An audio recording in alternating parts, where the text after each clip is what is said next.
ನನ್ನ ಹೆಸರು ಬಸವರಾಜ್ ಪಾಟೀಲ, ರಾಷ್ಟ್ರೀಯ ಬಸವದಳ ಕರ್ನಾಟಕ ರಾಜ್ಯದ ಅಧ್ಯಕ್ಷ. ಏನದು ಬಿಜೆಪಿ ಅವ್ರು ಮೀಟಿಂಗ್ ಇಟ್ಕೊಟ್ರಂತ ಅಲ್ಲಿ ಫಂಕ್ಷನ್ ಹಾಲ್ ಅಲ್ಲಿ ಆ ಫಂಕ್ಷನ್ ಹಾಲ್ ಮೀಟಿಂಗ್ ಇಟ್ಕೊಂಡ್ರ. ಆ ಮೀಟಿಂಗ್ ಹಾಲ್ ಫಂಕ್ಷನ್ ಮೀಟಿಂಗ್ ಮಾಡ್ಬೇಕಾಗಿತ್ತು. ನಮ್ದೇನಾದ್ರೂ ವಿರೋಧ ಇಲ್ಲ ಅವ್ರಿಗೆ.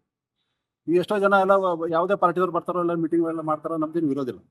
ಆದ್ರೆ ಅವರು ಅಲ್ಲಿ ಮೀಟಿಂಗ್ ಮುಗಿಸ್ಕೊಂಡು ಅಲ್ಲಿ ಸ್ಟ್ಯಾಚ್ಯೂ ಎದುರು ಹೋಗಿ ಅದು ಏನು ಹಾಡ ಹಾಡಿ ಆ ಬಸವ ತತ್ವಕ್ಕೆ ವಿರೋಧ ಇರ್ತಕ್ಕಂಥ ಹಾಡುಗಳನ್ನ ಹಾಡಿ ಇಡೀ ಬಸವ ಅಭಿಮಾನಿಗಳಿಗೆ ಎಲ್ಲಾ ಅಭಿಮಾನಿಗಳಿಗೆ ಏನಪ್ಪ ಅಂದ್ರೆ ನೋವು ಉಂಟಾಗ್ಯದ. ಇದು ಎಲ್ಲ ಪ್ರೀ ಪ್ಲಾನ್ ಅದ. ಇದು ಸಿದ್ದರಾಮ ಸ್ವಾಮಿ ಅವ್ರ ಪ್ರೀ ಪ್ಲಾನ್ ಅದ. ಇದು ಇದು ಆಕ್ಚುಲಿ ಅನುಮತಿ ಕೊಡಬಾರ್ದಾಗಿತ್ತು. ಅವ್ರಿಗೆಲ್ಲ ದುಡ್ಡು ತಗೊಂಡು ಅವ್ರಿಗೆ ಏನ್ ಬೇಕಾದ್ರೆ ಪ್ರೋಗ್ರಾಮ್ ಮಾಡ್ರಿ ಅಂತ ಅವ್ರು ಮೊದಲೇ ಹೇಳ್ಬಿಡ್ತಾರ, ನೀವ್ ಏನಾರ ಮಾಡ್ರಿ ಅಂತ. ಯಾಕಿದ್ ನಾ ಯಾಕೆ ಹೇಳ್ತಾ ಇದ್ದೀನಿ ಅಂದ್ರ 24 ತಾಸು ಆ ಸ್ಟ್ಯಾಚ್ಯೂ ತೆಳಗೆ ರೂಮ್ ಅದಾರು ಸಿದ್ದರಾಮ ಸ್ವಾಮಿ. ಅಲ್ಲಿ ಅವ್ರಿಗೆ ಹೆಂಗ್ ಗೊತ್ತಾಗಲ್ಲದು?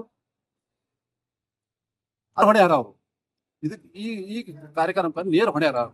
ಅವ್ರಿಗೆ ಪೀಠದಿಂದ ಕೂಡಲೇ ಅವರು ಗಂಗಾ ಮಾತೇಜರು ಎಚ್ಚೆತ್ತುಕೊಂಡು ಅವ್ರಿಗೆ ಪೀಠದಿಂದ ತೆಗೆದ್ರು ಸರಿ, ತೆಗೆದಿಲ್ಲ ಅಂದ್ರೆ ಇಡೀ ಕರ್ನಾಟಕ ತುಂಬಾ ನಾವು ಏನಪ್ಪಾ ಅಂದ್ರೆ ಹೋರಾಟ ಮಾಡ್ತೀವಿ. ಈಗ ಬೀಸ್ರಿ ನೀವು ಯಾಕಂದ್ರೆ ತತ್ವ ನೋಡ್ರಿ, ಬಸವಣ್ಣದ ತತ್ವವೇ ಬೇರೆ ಅದ, RSS ತತ್ವವೇ ಬೇರೆ ಅದ.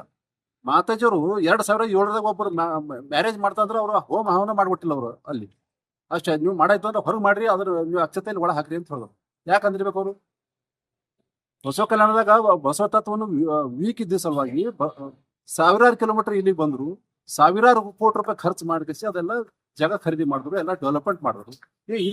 ಇದ್ರ ಸಲ ಮಾಡ್ಯಾರ ಏನೋ ಕೈ ಜೋಡಿಸ್ಯಾರ ಅವ್ರು. ಕೈ ಜೋಡಿಸಿದ ಸಲುವಾಗಿ ಇವತ್ತು ಈ ಘಟನೆ ಆಗ್ಯದ. ನಾವು 20 ವರ್ಷ ಅಲ್ಲಿ ಇದ್ದೇವೆ, ಒಂದ್ಸಲನೂ ಆಗಿಲ್ಲ.